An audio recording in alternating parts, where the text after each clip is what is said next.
In Jujutsu Kaisen, everything went wrong when a shocking secret was revealed. The group thought they were close to saving Megumi's sister, but something unexpected happened. Plans fell apart, and a sudden twist changed the course of their battle. This moment marked the start of a new and difficult challenge, leaving everyone unsure of what would come next. Anyway, before we begin, please press the like button and please subscribe to my channel and turn on all post notifications so you don't miss any daily uploads. After Yuji and Hana make up, they meet up with Maki to discuss the current situation. They learn that Kenjaku has captured Tengen, which is a huge blow. Meanwhile, Choso is devastated, not only because he couldn't defeat Kenjaku, but also because he had to watch Yuki get seriously hurt. As Maki explains all this to Yuji and Megumi, they notice something surprising. Maki is incredibly calm, despite the gravity of the situation. It's clear that she has changed a lot in just a few days. But they need to stay focused. The big question is why the merger hasn't started yet. Unfortunately, they have no way to figure out the exact reason. So they shift their focus to what they can control, creating new rules to get Fushiguro's sister out of the game. They have enough points, so they call Kogane to make a rule allowing people to withdraw from the game, but it's rejected. They try another approach, allowing a player to withdraw by bringing in a substitute from outside. This is also rejected. After some bargaining, Kogane finally accepts a rule that allows players to leave the culling games by bringing in a new player and spending 100 points. So now, they can't just leave. They have to bring someone in and give up 100 points first. The rule change is announced to everyone in the game, so they plan to find Fushiguro's sister and get her out. Later that day, they locate her in another colony. Fushiguro and his sister have a brief reunion and talk about the past. She mentions she knew he had a tough job with Gojo, but didn't know the details. Fushiguro reassures her, saying they'll handle everything. They meet on a rooftop to prepare for her exit. It's Yuji's first time meeting her, so he introduces himself and Hana, which makes Hana happy. Fushiguro tells his sister to get ready to spend the 100 points to leave. But instead of using the points to leave, she adds a rule allowing free entry and exit from the colony. Everyone is stunned. Kogane accepts the rule and Fushiguro, sweating, asks, "Who are you?" We then see a sinister panel of her laughing, saying, "I'm your big sister, Fushiguro." Fushiguro realizes she's a vessel for an incarnated sorcerer from the past, just as Angel warned. These sorcerers take over bodies, suppressing or erasing the original personality but retaining the memories. That's why she could pretend to know Fushiguro. She reveals herself as Yuruzu, a sorcerer from the past. Fushiguro, distraught, asks why she pretended to be his sister. She replies that she took the points because she wants her first battle in 1,000 years to be on her terms. She wants the freedom to move through the colonies and find Sukuna, who she wants to fight. Then she spreads wings and flies away. Yuji and Angel chase her, but Fushiguro is frozen in place. At this moment, Sukuna activates a binding vow with Yuji, giving him control of Yuji's body for a minute, a deal Yuji had no memory of. During that minute, Sukuna can't hurt anyone, so he knocks out Angel without injuring her. Fushiguro tries to stop him, but Sukuna rips off his own finger, turning it into a cursed object. He then force feeds the finger to Fushiguro, taking over his body. Everything escalates quickly, and now Sukuna has control of Megumi's body. And this moment is when everything went wrong. After taking over Megumi's body, Sukuna's first move is to punch Yuji hard, sending him flying off the roof, through a building, and crashing across town. It's so bad that Maki sees it and rushes over to help. Sukuna, now using Fushiguro's abilities, summons a massive Nu, raining lightning to keep everyone at bay. Hana arrives and Angel tells her they need to separate Megumi and Sukuna before Sukuna fully takes over. Hana summons Jacob's ladder and blasts Sukuna hard. It's the worst hit he's taken so far. Hana is yelling for Fushiguro to come back, claiming him as hers. Then Sukuna, pretending to be Fushiguro, says, "Hana, I remember now. Thank you. Everything's alright." His acting is so good that someone should give him an Oscar. Despite Angel's warnings that it's still Sukuna, Hana doesn't listen and falls into his arms, crying. Hana is about to confess her love, but before she can, Sukuna bites off her arm, leaving her in shock and throws her off the rooftop. She lands right in front of Yuji, and Sukuna taunts, "Oh, you're still here?" Yuji loses it, jumping off the roof so hard it breaks into pieces. His pupils disappear and he's filled with rage. Sukuna, caught off guard by Yuji's sudden power, tries to figure out where it came from. He kicks a giant rock at Sukuna, grabs a pole from the ground, and swings at him. But Sukuna dodges and counters. Sukuna realizes Yuji's strength is connected to his ties with Kenjaku. Sukuna, frustrated, says, "Why can't you just live normally?" Yuji responds, "Why can't you live without causing suffering?" As they exchange blows, Sukuna taunts Yuji, questioning why weaklings cling to life. Yuji knows reasoning with Sukuna is pointless because he is pure evil. Sukuna declares that suffering is natural, meant to be endured, and Yuji fires back with one of the hardest lines in the show, "Let's see if you can chew up me and my suffering." Sukuna challenges him and Yuji charges, running through Sukuna's attacks without hesitation. Sukuna, shocked by Yuji's resilience, realizes Fushiguro's presence is weakening his power, making his attacks less effective.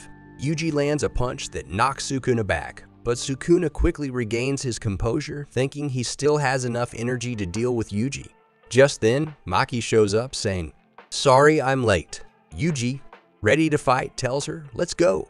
We gotta kill him." Maki throws a kick, which Sukuna blocks. Yuji throws a punch, which Sukuna also blocks. Sukuna tries to punch Maki, but she catches it and backhands him into the guardrail. Yuji follows up, wrapping Sukuna in the rail, but Sukuna breaks out easily. Maki and Yuji then agree they have to kill him, whether he's in Megumi's body or not. Maki tells Yuji she's about to step it up and asks if he can keep up. Yuji, of course, says yes.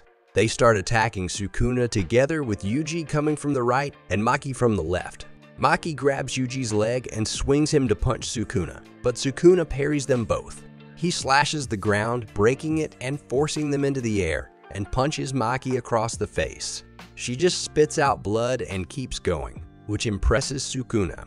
As Yuji and Maki are chasing him, they get separated when a wall of ice attacks them. It's Uram who's come to help Sukuna. Uram and Kenjaku have prepared a bath for Sukuna and are taking him away. Yuji breaks free and chases after them, yelling Sukuna's name, but they just laugh at him as they fly away. They head to a secret spot where Uram asks Kenjaku about ending the culling games to start the merger. Kenjaku explains he designed the game to be never-ending, to accumulate a massive amount of cursed energy. Then, they talk about the bath.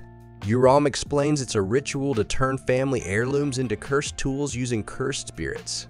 Sukuna's bath is made from cursed spirits themselves, minced and strained to create a cursed energy solution.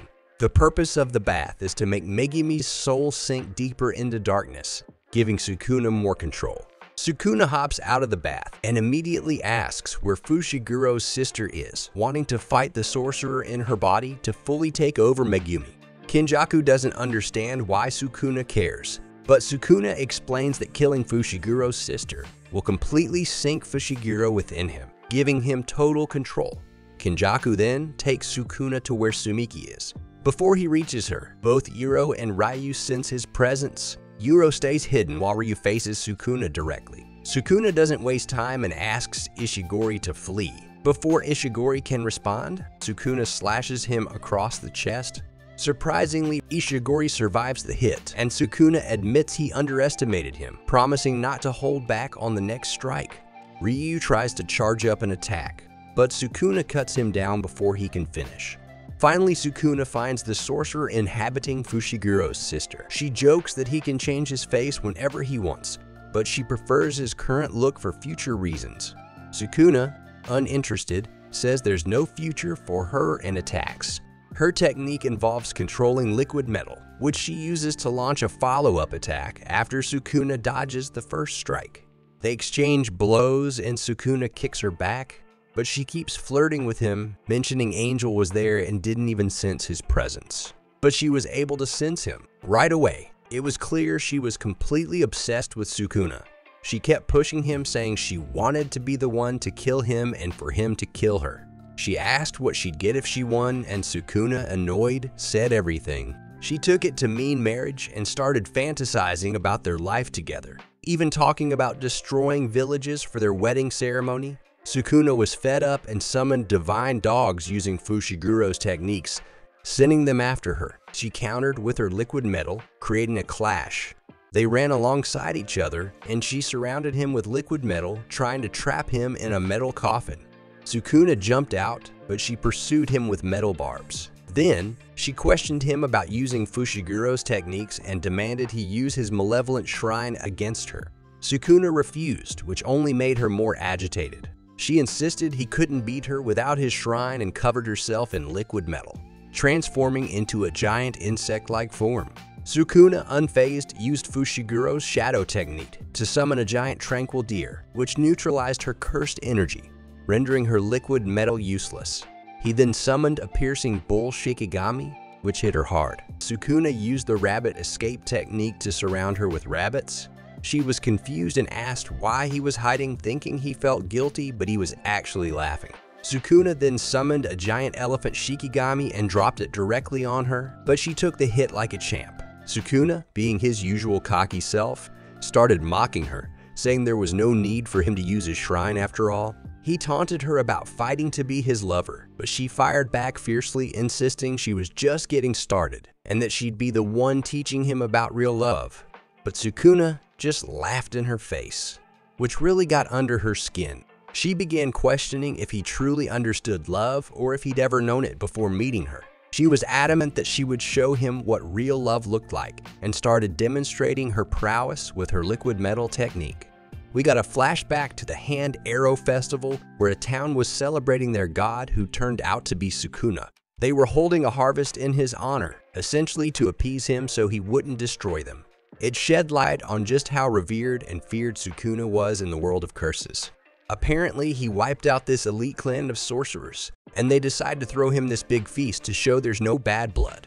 Meanwhile, Yoruzo gets invited to this event and shows up in this robe, not really into wearing clothes.